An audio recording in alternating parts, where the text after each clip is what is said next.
October 31, araw na Biyernes, si Rabbit ang kailangan mag-ingat is na lokasyon ang kailangan iwasan. Ang mga masuswerteng oras ay nasa screen nyo na po.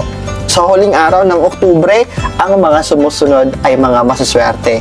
Kasalan o pagpapakasal, pag-aalay ng sakripisyo, pag-i-install ng mga furnitures, paglipat ng titirahan, o paghakot sa lilipatan ninyo ay maswerte sa araw na ito. Groundbreaking ay maswerte sa araw na ito at pagdalo ng libing ay safe sa araw na ito.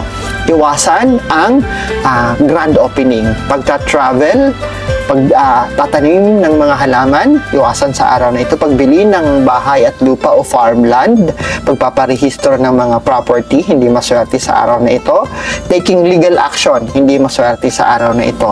Pag-i-install ng mga bintana at pintuan, hindi maswerte sa araw na ito.